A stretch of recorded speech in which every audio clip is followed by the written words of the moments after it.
gracias al Señor de cada uno de los que estáis conectados, de las tareas que vais haciendo a lo largo de las semanas.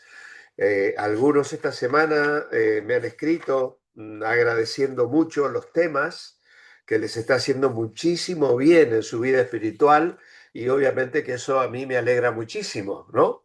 Saber que cada uno de los temas está respondiendo a necesidades que algunos de vosotros enfrentáis en vuestra vida personal. Y espero que la charla de hoy, que también es un tema muy interesante, el paso 6, tengo miedo, también sea de mucha ayuda para todos. Vamos a pedir la bendición del Señor. Padre, gracias queremos darte por este encuentro. Una vez más nos podemos reunir en tu nombre para dedicar esta hora a hablar de ti, de tus cosas y de nuestras vidas. Porque también, Señor, hablamos de lo que atañe a nuestra experiencia en la vida cristiana, a cosas que tenemos que enfrentar a diario, porque también estamos inmersos en una lucha espiritual que no cesa ni ha de cesar hasta el día en que estemos ya con el Señor Jesús y podamos experimentar esa victoria absoluta. Mientras tanto, estamos en la batalla, luchando en el día a día. A veces hay victorias, otras veces nos sentimos derrotados, pero gracias que en ti hay respuestas y recursos para levantarnos y ayudarnos en nuestro peregrinar aquí en esta tierra. Te bendecimos, Señor, abre nuestros ojos para comprender. En esta noche lo pedimos en el nombre de Jesús. Amén. Muy bien, hermanos, pues entonces vamos a compartir la pantalla. Vamos a poner aquí el sonido y marcar la pantalla que vosotros tenéis que observar, mientras yo también voy poniendo aquí. Vamos a ver por qué se me ha cambiado esto de esta manera. Nada. Bueno, lo vamos a dejar así nomás.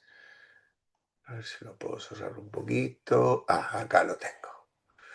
Muy bien, ahora sí, ya está. Necesito acomodar bien la ventanita donde aparecen algunos de vosotros para que luego me quede bien en la grabación.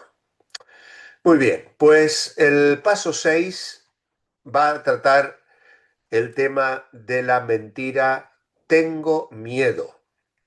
Y tenemos a nuestro amiguito cristiano aquí pensando en el futuro, en la pobreza, en la muerte, en el fracaso, en la burla, etcétera, etcétera.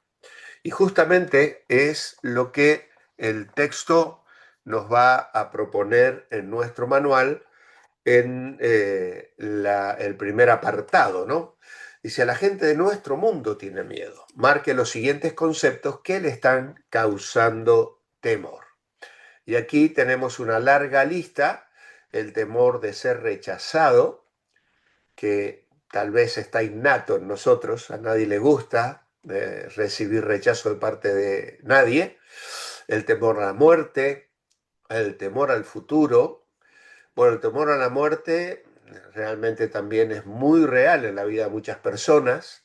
Temor al fracaso, temor al juicio de Dios, temor a enemigos, a tener que enfrentar personas que se vuelven nuestros enemigos a veces sin que nosotros lo queramos, temor al diablo, temor de ser burlado, temor a lo que dirán otros, temor por la salud. ¿Cuánta gente vive atemorizada de la pérdida de salud? Temor de no encontrar el amor, temor de no poder pagar las cuentas, temor a que Dios no lo escuche, y así podríamos seguir avanzando con muchos temores. ¿Cuál es el problema, básicamente, de vivir atemorizado? El temor nos impulsa a hacer lo que es irresponsable, o bien nos impide vivir responsablemente, afrontar nuestros compromisos o enfrentar ciertas situaciones de la vida. ¿Cómo podemos vivir con Dios, incluso si el temor está gobernando nuestras vidas? Tristemente, a veces Hay personas que viven con miedos, dejan volar la imaginación. ¿Qué pasa si se muere mi marido, si se muere mi esposa, si se muere mi hijo, mis padres, etcétera, etcétera? Y hay, incluso con él hemos escuchado personas que nos han dicho, es que yo veo a mi marido ya en el cajón, en la caja, en el cementerio y ya me hago toda la película. Es increíble cómo la mente a veces, cuando no está bajo control, cae presa del miedo, de los temores, y eso obviamente produce ansiedad. Cualquiera de los temores que hemos señalado aquí está plagando nuestra sociedad. Por esa razón podemos decir que el mensaje de Jesús, ¿cuál era? No temáis, no temáis. Dios le dijo a Josué, esfuérzate y sé valiente. Y claro, obviamente que tenía una gran responsabilidad, o tenía que dirigir a 2 millones de personas y además enfrentar naciones enemigas, ¿no? Hay un texto que no aparece en el manual, que podéis apuntar si queréis, Proverbios 28:1. Huye el malvado sin que nadie lo persiga, pero el justo está confiado como un león. Vaya, ¿no? Huye el malvado sin que nadie lo persiga, pero el justo está confiado como un león. Y esto es una característica que debe tener una vida llena del Espíritu. Lo vamos a mirar enseguida. Pablo le dijo a Timoteo, no nos ha dado Dios espíritu de temor, de cobardía, sino de poder, de dominio propio. Así que una vida llena del Espíritu tiene esta característica del valor. Generalmente hay una pequeña diferencia entre la ansiedad y el temor. La ansiedad viene por no saber lo que va a suceder y nos preocupamos por lo peor. Incluso alguien dijo, no me diga que la preocupación no es buena. Lo sé muy bien, aquello que me preocupa nunca ocurre, ¿no? Y esa es un poco una ironía, ¿no? Es decir, piensa que por haberse asustado, estar preocupado por algo, luego esa preocupación no se hace realidad. Ahora, el temor tiene un objeto. Las personas tienen temor de algo concreto. Para que el objeto de temor sea legítimo, debe tener dos atributos. Primero, tiene que ser poderoso. Si yo lo voy a temer, si me va a producir esa ansiedad, ese temor, tiene que ser poderoso y luego tiene que ser inminente. Por ejemplo, temor a un león, temor a una víbora. Pero ¿cuándo voy a tener ese temor? Cuando estoy cerca de una víbora. Obviamente ese es un buen temor porque va a preservar mi vida. Y obviamente la va a preservar si estoy al alcance de una víbora, si la amenaza está presente. Como hemos dicho, los objetos de temor varían, los hemos señalado arriba, pero en realidad aprendemos a tener temor. Por ejemplo, un niño se quema al jugar con fuego y desarrolla un temor que es bueno para su autopreservación, porque si no tiene temor va a volverse a quemar, ¿no? Es que ahora el problema sería si ese temor se vuelve abusivo o extremo, y esto ya se le llama fobia. La fobia es un terror o miedo excesivo, algo irracional, incontrolable, desmesurado respecto al daño que nos puede hacer, ya sea una persona o una situación que yo puedo imaginar que me puede ocasionar algún daño o a alguien que enfrenta esa situación. Ahora, ese temor irracional, que es también a veces considerado como un trastorno de ansiedad, hace que la persona afligida sienta pánico, incluso a pesar de que sabe que su temor es ilógico. Sin embargo, cada vez que se ve expuesta a una situación que produce temor, no puede controlar su miedo, se siente impotente. La tendencia natural de la carne es pensar en el temor, y a veces en la fe como caras opuestas de la moneda. Pero vamos a ver hoy que el mecanismo bíblico es diferente. Son más bien como eslabones de una cadena, porque cuando hay temor, surge la fe. En este lado del cielo, el temor es el antecedente, el precedente de la fe. Y Dios lo sabe muy bien y lo utiliza para sus buenos propósitos. El temor es poder en Cristo que nos fortalece. Pero vamos a redefinir qué es ser fortalecido. No quiere decir que no tengo ansiedad o temor, sino no se debiera tener ansiedad por nada. Es decir, si los creyentes no debiéramos nunca tener cierta ansiedad o cierto temor, Pablo sería un impostor. ¿Por qué? Porque él describe su ansiedad, y no solo la suya, la de su compañero Epafrodito. Él se preocupaba por las iglesias, él se preocupaba por los filipenses, por ejemplo, y les envió a Timoteo y les envió a Epafrodito. ¿Por qué? Porque tenía temor de que algo pudiese suceder en esa iglesia.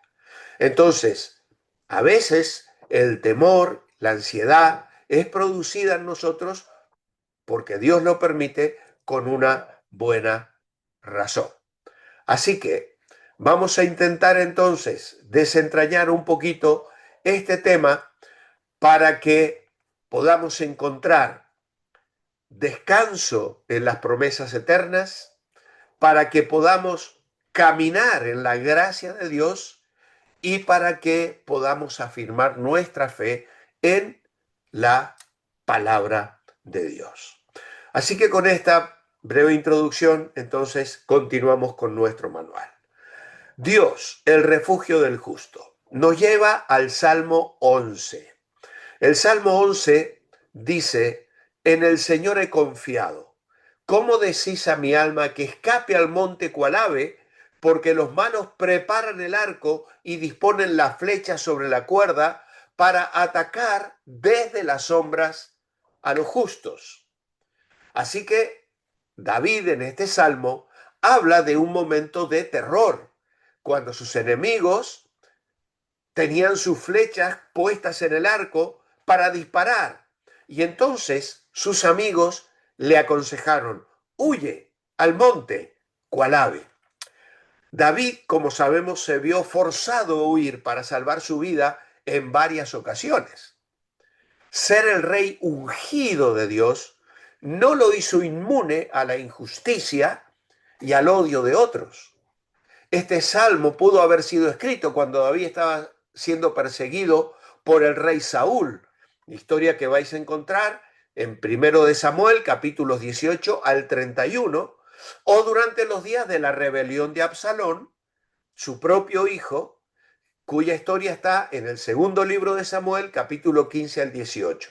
En ambas ocasiones David huyó, pero no porque todo se hubiera perdido, sino porque sabía que Dios tenía las riendas. Si bien evitó los problemas con sabiduría, no huyó de ellos por temor, huyó por sabiduría, como vamos a ver. ¿Cuál fue la respuesta indignada de David en el verso 1?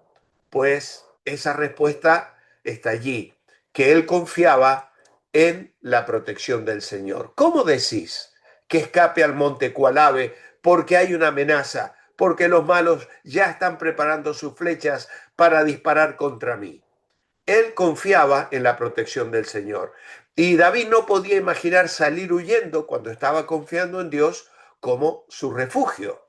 Él parece estar hablando a aquellos que le aconsejaban huir de sus enemigos. Esa fe contrastaba drásticamente con el temor de los que le aconsejaban esto.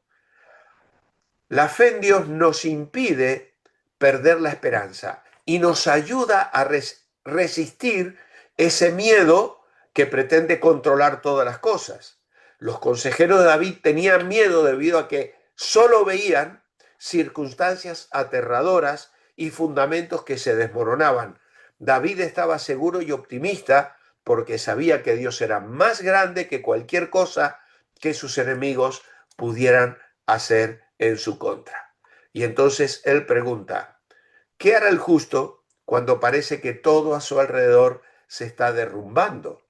Si son destruidos los fundamentos, ¿qué puede hacer el justo? Dice el verso 3. Ahora, pensemos cómo reaccionamos ante una crisis. La respuesta de David está en el versículo 4. Y él va a decir allí, el Señor está en su santo templo, el Señor tiene en el cielo su trono, sus ojos observan, sus párpados examinan a los seres humanos. Así que él responde aquí que el Señor gobierna desde el cielo, desde su templo, pues todas las cosas están bajo su control. Cuando se sacuden los fundamentos y tendemos a escondernos, tenemos que recordar quién lleva las riendas. Su poder no ha disminuido por el curso que hayan tomado los acontecimientos. Nada sucede sin el consentimiento y sin su permiso. Así que cuando tengas ganas de huir, huye, pero hacia Dios, porque Él tiene la capacidad de restaurar la justicia y la bondad en la tierra a su tiempo. ¿Y qué es lo que está haciendo Dios? Pues el verso 4 nos dice que no se está comiendo las uñas con temor sin saber qué hacer. No, Dios observa y examina de cerca la vida de cada persona sobre la tierra. Él todo lo puede. A primera vista, la respuesta parece no tener relación con la situación, pero examinémosla bien. David está diciendo que las cosas no son como parecen ser. Parece que mandan los malos, que las situaciones son imposibles, pero la realidad es otra. Allí arriba hay un Dios sentado en su trono mirando todo. El soberano Dios existe y reina. Él mira todo y está a cargo en nuestro mundo. Luego se nos sugiere leer los versículos 5 al 7. Dice el Señor, prueba al justo, pero al malo y al que ama la violencia lo repudia su alma. Sobre los malos hará llover calamidades, fuego, azufre, viento abrasador serán la porción de su copa, porque el Señor es justo y ama la justicia. El hombre recto, quien es recto, mirará, contemplará su rostro. Aunque hoy los malos parecen ser invencibles, en su momento Dios los juzgará. Por lo tanto, ¿qué esperan los justos? Que Dios haga justicia, de modo que el justo espera ver a Dios. Dios no va a evitar o no evita que los creyentes tengan circunstancias difíciles. Pone a prueba tanto al justo como al malvado. Para algunos, las pruebas de Dios se vuelven como fuego que refina, mientras que para otros se vuelven un incinerador para destrucción. No hagamos caso omiso de las pruebas y los retos que surgen a nuestro paso por la vida, pero usémoslo como oportunidades para crecer. Alguien decía, no me gustan las crisis, pero me gustan las oportunidades que nos brindan. Y a veces vienen situaciones difíciles que Dios permite para nuestro bien. De hecho, estamos hablando de Job en la iglesia. El domingo pasado se hizo un paréntesis para hablar del Salmo 88 y hemos visto cómo a veces los creyentes tienen que enfrentar situaciones de mucho sufrimiento. Pero eso no nos debe desesperar. Eso no debe crear una ansiedad ni un miedo terrorífico en nuestro corazón. Tenemos que apoyarnos en el Señor. ¿Cuál es el remedio para el temor? Pues tenemos una respuesta preciosa en el Salmo 46, versículos 10 y 11. Dice, estad quietos y conocéis que yo soy Dios, seré exaltado entre las naciones, enaltecido seré en la tierra. El Señor de los ejércitos está con nosotros, nuestro refugio es el Dios de Jacob. Así que estar quietos, en confiada espera, seguros de que el Dios de gracia es nuestro Dios, que es poderoso y que será honrado y exaltado. Así que hay aquí un doble mandamiento. Estad quietos y conoced que yo soy Dios. Un doble mandamiento de no caer en el pánico, de reconocer su soberanía. Y este es un mandamiento dirigido tanto a la nación de Israel para consolarla, como a las demás naciones como advertencia, porque el Señor de los ejércitos está con nosotros. El temor de que los montes o las ciudades caigan de repente al mar debido a una explosión nuclear persigue a mucha gente en la actualidad. Pero si leéis los primeros versículos, vais a ver que el salmista dice que si aún el mundo se acabara, no temeremos, aún frente a una destrucción total. Expresó una gran confianza en la capacidad de Dios para salvarlo.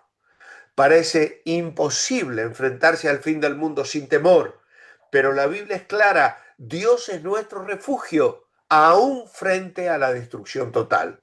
No es un simple refugio temporal, es nuestro refugio eterno y puede fortalecernos ante cualquier circunstancia. Así que aquí encontramos un pare, un alto. Medite en las implicaciones de estos versículos para su vida. Dios existe, puede ver todo, está por encima de toda la tierra, está con nosotros, es nuestro refugio. ¿Qué más podríamos pedir? ¿Tiene temor de algo o de alguien? ¿De qué o de quién? Pues obviamente esto cada uno de vosotros tiene que responder cuál es su miedo, cuál es su temor. A veces por nosotros, a veces por la salud, a veces por nuestros hijos, por nuestros seres queridos, en fin, por el trabajo, por la situación económica, por una enfermedad. Yo qué sé, son tantos los temores que pueden estar opacando, entristeciendo, frenando incluso nuestra vida. ¿De verdad hay un Dios que reina? Obviamente que nuestra respuesta va a ser que sí. Él está en el trono. He estado preparando unos devocionales sobre el Salmo 93, que algunos de vosotros vais a escuchar, si escucháis mis devocionales, y justamente el Salmo comienza diciendo: Jehová reina, maravillosa seguridad. ¿Ve todo? Claro que sí. ¿Está a nuestro lado? Sí. Ha prometido estar con nosotros. Cuando miras a tu alrededor y solo ves problemas, recuerda que la realidad es otra. Dios está a cargo, no las personas o las circunstancias. Si las cosas no son como parecen ser, entonces hay alguna razón para temer. Así que este salmo, el Salmo 46, finaliza con un estribillo precioso. Nuestro refugio es el Dios de Jacob, que confirma la teología que toda esa poesía ha expuesto. El Señor de los ejércitos está con nosotros. Eso alude a las conquistas militares. El Dios de Jacob hace referencia al pacto que Dios hizo con Abraham, con Isaac y con Jacob. Y esto acompaña al pueblo para servirle de fuerza, de refugio, de seguridad, de fortaleza. Este salmo fue el que sirvió de inspiración a Martín Lutero para escribir el famoso himno Castillo fuerte es nuestro Dios, un himno ya muy antiguo que casi no se escucha cantar en las congregaciones, pero que ha servido de apoyo a muchas generaciones de creyentes que enfrentaron mil y unas adversidades en la vida. Tanto el salmo como el himno celebran la presencia divina en los problemas y afirman la confianza que se debe tener en Dios para superar las crisis. En el salmo Dios interviene a través de la ciudad y el himno es mediante las manifestaciones de salvación de Dios. Él es aliado del pueblo y realmente lo que vamos a encontrar aquí inspira la confianza de los creyentes. Es una fuente de esperanza y de seguridad. Vemos a Dios de una manera extraordinaria reflejada en la persona de Jesucristo, que dijo: yo he vencido al mundo. Tenéis aflicción en el mundo, pero confiad. Calmó la fuerza de los vientos, del mar, sanó a los enfermos, liberó endemoniados, respondió a las necesidades de la gente, fue una fuente de paz y además venció los poderes de la muerte. Así que qué maravilla es tener a Cristo en nuestra vida. ¿Qué nos enseñan los siguientes pasajes sobre el temor y cómo vencerlo? Bueno, Proverbios 29-25 dice: el temor del hombre le pone trampas o pondrá lazo, dice la versión 60. Pero el que confía en el Señor será exaltado o está a salvo. Por lo tanto, tener temor es como caer en una trampa. Cualquier cosa que intente hacer será estorbado por el miedo, pero el temor a Dios nos libera. El temor del hombre pone trabas a cualquier cosa que intentemos hacer. Y llevado a un extremo, tendremos miedo hasta salir de casa. En contraste, el temor de Dios, que es respeto, reverencia, confianza, resulta liberador. Porque temer a la gente que en realidad no puede hacernos un daño eterno, es mejor temer a Dios, quien puede hacer que el mal que otros nos provocan al final se convierta en algo bueno para nosotros. Como pasó con Job, ¿no? Satanás trajo muchas cosas malas a la vida de Job, pero Dios las permitió para el bien de Job. Claro, el versículo 25 aquí, el temor del hombre pone trampas, muestra un temor insano que eleva las expectativas de los hombres a un nivel extremo. Temer a los hombres de esa manera no es apropiado. Debemos tener un temor reverencial a Dios. Y ese es el temor que debe llenar nuestra mente y nuestro corazón. Luego tenemos el Salmo 18, los versículos 1 y 2.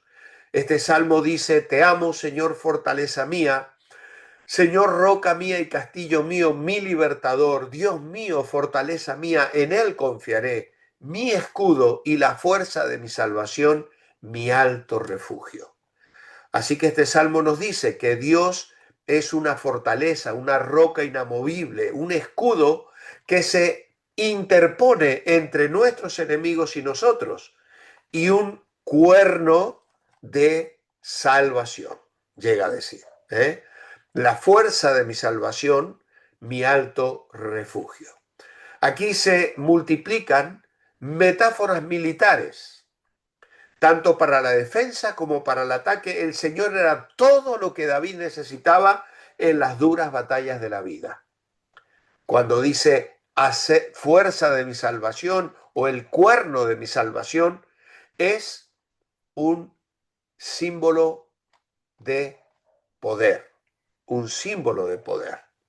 Es un poco lo que expresó María en Lucas capítulo 1 y verso 47, cuando dice: mi espíritu se regocija en Dios mi Salvador.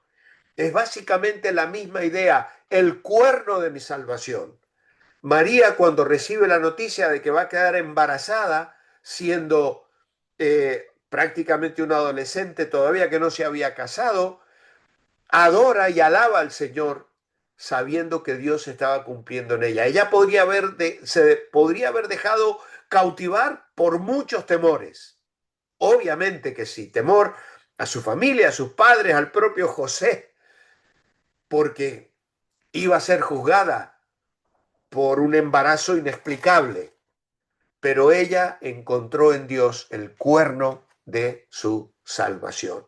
Y este Salmo 18 es un duplicado de lo que escribe David al final de su vida en el segundo libro de Samuel, capítulo 22. No sé si lo sabíais, pero el Salmo 18 es una expresión de David al final de su vida, cuando él ya vivía en paz. Él alaba a Dios por las obras gloriosas, las bendiciones que había recibido, la protección de Dios a lo largo de los años, de diversas formas. Y él va a decir allí que Dios es fortaleza, lugar seguro donde el enemigo no nos puede seguir, es roca que no puede ser movida por nadie que nos quiera dañar, escudo que se interpone entre nosotros y el peligro, fuerza o cuerno de salvación, que como para María también era un símbolo de poder y fuerza, y un alto refugio, es decir, por encima de los enemigos. Básicamente lo que David nos está diciendo en el Salmo 18 es: si necesitas protección, busca a Dios. Él está por encima de tus enemigos. Y Juan, capítulo 16 y versículo 33, nos dice que tenemos una promesa. Os he dicho estas cosas para que en mí tengáis paz. En el mundo tendréis aflicción, pero confiad, yo he vencido al mundo. Así que es una promesa de paz en medio de la aflicción. El Señor obtuvo la victoria.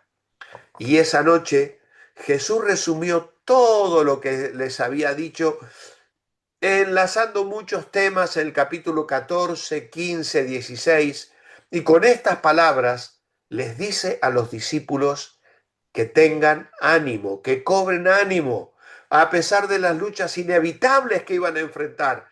No vais a estar solos.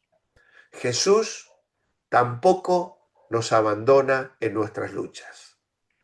Tenemos que recordar que la victoria final ya se ha logrado y debemos apropiarnos de esa paz en los momentos difíciles. Paz que es una realidad en medio de la aflicción. Y Jesús había mencionado la persecución de forma específica. La mejor manera de prepararnos para vivir bajo persecución es conocer a fondo la doctrina y los principios de la palabra de Dios. El Señor les dice: en el mundo tendréis aflicción. Y esto significa tribulaciones, parte de la experiencia de esta vida. Tarde o temprano, de una manera u otra, todos pasaremos por aflicción. Ser cristianos no nos evitará las aflicciones normales del mundo. Sin embargo, podremos evitar muchas aflicciones que nosotros mismos provocamos. Pensemos en una persona que rehúsa caminar con Dios. Gasta su dinero en hábitos pecaminosos, en juegos, en cosas inapropiadas, arruina su vida, malgasta su dinero, perjudica a su familia, a sus vecinos. Y esta es la clase de aflicción que el cristiano evita. Pero hay otras que son inevitables, pues estamos en un mundo caído. Sin embargo, Jesús nos dice que hay paz para nosotros, incluso en medio de la aflicción. El salmista la explicaba en el Salmo 119:50 y en Filipenses 4:7 la explica el apóstol Pablo. Él dice allí: y la paz de Dios, que sobrepasa todo entendimiento, guardará vuestros corazones y vuestros pensamientos en Cristo Jesús. Así que la paz del cristiano viene de saber que Cristo resucitó, de la alegría basada en que el Señor contesta nuestras oraciones, de el gozo que viene de conocer la doctrina, la enseñanza, las promesas de la Escritura. Por eso es tan bueno memorizar pasajes bíblicos. Y cuando viene la aflicción, incluso la persecución y las tribulaciones, esas palabras vendrán a nuestra mente y nos darán paz. Es lo que nos cuentan incluso los lugares donde hay hermanos hoy que están siendo perseguidos por su fe. No tienen la Biblia, a lo mejor algunas páginas, pero las han aprendido de memoria y en medio de esa tribulación experimentan la presencia de Dios. ¿Por qué? porque el Señor dice, yo he vencido. Hay victoria. ¿Habrá aflicción? Sí. ¿Habrá paz? Sí. ¿Habrá victoria? Sí. Y el secreto es la declaración de Jesús. Yo he vencido al mundo. La victoria que vence al mundo es que Cristo vive en nosotros por el Espíritu Santo y nos da poder. Y así vencemos y triunfamos sobre el diablo y el desánimo que puede traer la aflicción. ¿Se cansa Dios de escuchar nuestro clamor? El Salmo 71 dice, sé para mí una roca de refugio a donde recurra yo continuamente. Tú has dado mandamiento para salvarme, porque tú eres mi roca y mi fortaleza. Así que no se cansa. A Él siempre podemos acudir. No solo es una roca, es un hogar para morar. Al clamar a Dios en oración, la fe del salmista va creciendo. Él pide a Dios en el verso 3 que sea su fortaleza, pero al pensar en lo que Dios ha hecho continuamente, sabe que ya es su fortaleza, ha mandado su liberación. ¿A quién ha mandado? Manda a sus ángeles, porque Dios tiene muchas maneras de liberar a sus hijos. 3 pasajes en este salmo parecen indicar una mano anciana que lo escribe. En el Salmo 71, los versículos 5 al 6, el salmista dice, mi esperanza desde mi juventud, desde mi nacimiento. En el verso 9 dice, no me rechaces en el tiempo de la vejez. Y en los versículos 17 dice, desde mi juventud y aún en la vejez y en las canas. Así que es muy probablemente que este hombre dijera, yo ya soy viejo, he experimentado tu cuidado y quiero seguir experimentándolo porque voy a seguir acudiendo a ti. Ahora, si está en la etapa meridiana de su vida, él da gracias por haber experimentado también en el pasado la salvación del Señor y sigue teniendo la capacidad de correr al Señor para descansar en él.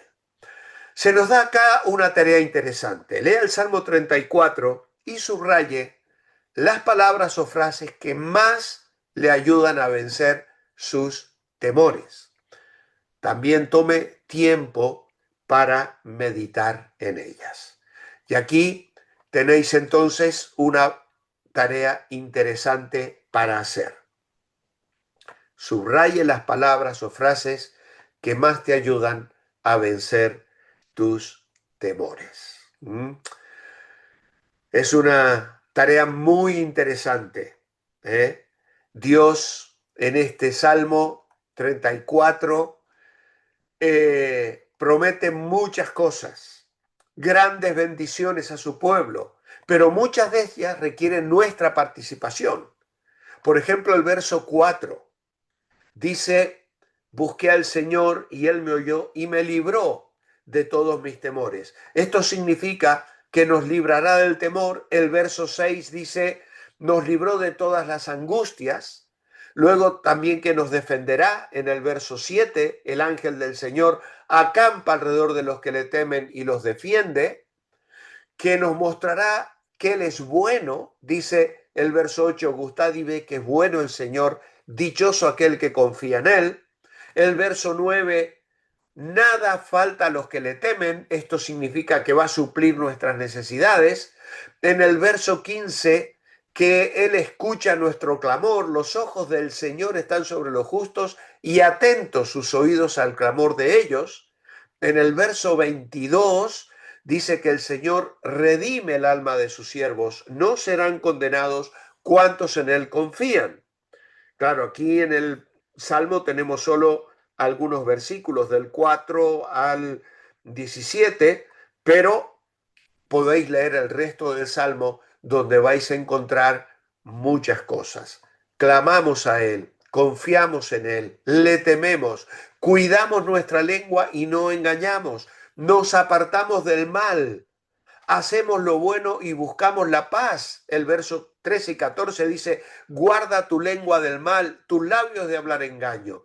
Apártate del mal y haz el bien, busca la paz y síguela. El verso 18 nos habla de la necesidad de ser humildes. Cercano está el Señor a los quebrantados de corazón, salva a los de espíritu abatido, a los contritos de espíritu. Y en el verso 22 dice, el Señor redime el alma de ¿quién? De sus siervos. Así que le servimos. ¿Cuántas cosas en respuesta vamos a vivir en el temor del Señor? Él nos va a librar, Él nos va a suplir, Él nos va a redimir, Él va a responder a nuestra necesidad, pero nosotros clamaremos, le buscaremos, confiaremos, viviremos en el temor, apartaremos nuestra lengua del mal, nos apartaremos de lo malo, buscaremos lo bueno, seguiremos la paz, seremos humildes y también dedicaremos nuestras vidas a servirle. Así que es muy interesante este precioso salmo que tenemos allí. Bueno, acá tenía todas estas cosas y las voy a poner para que luego las podáis tener al repasar la lección. Dios promete grandes bendiciones a su pueblo, pero muchas de estas requieren nuestra participación activa. Es decir, Dios me bendice, pero yo tengo que ser bendecible, que es la frase que yo utilizo para cerrar mis devocionales. Manteneos bendecibles. Es decir, no le ates las manos a Dios. Si yo vivo en pecado, estoy limitando las bendiciones que Dios me quiere hacer. Pero si yo vivo procurando agradar a Dios, Dios me bendecirá. Me librará del temor, me librará de las angustias, nos defenderá, nos mostrará que es bueno, suplirá nuestras necesidades, nos escuchará cuando le hablemos, nos redimirá y nosotros debemos hacer nuestra parte. Apropiarnos de sus bendiciones cuando lo buscamos, clamar a Él, en el verso 6 y el 17, confiar en Él, en el verso 8, temerle, versos 7 y 9, cuidar nuestra lengua y no engañar ni engañar a nadie, no engañamos a nadie, verso 13, nos apartamos del mal, hacemos lo bueno, buscamos la paz y finalmente somos humildes y le servimos. Así que hermanos, creo que este es un ejercicio realmente interesante para que podamos afrontar este desafío como la exhortación que le dio David a Salomón cuando enfrentaba el reto de construir el templo.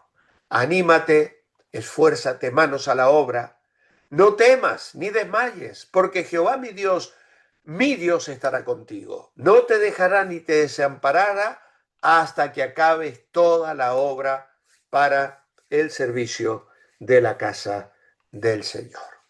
Así que hermanos, esta lección ha leído muchos pasajes sobre el temor y de todo lo que ha estudiado, ¿qué le ha llamado más la atención? ¿Vale? Y entonces, en una hoja aparte, apunte algunos mensajes negativos, mentiras que oye, luego escribe una afirmación verdadera para reemplazar el mensaje negativo. Aquí podéis ir cubriendo para luego enviarme la fotografía de la lección y hoy os voy a pedir que las tareas me las mandéis a partir del próximo martes. Agradeceré que no me estéis enviando mañana ni pasado.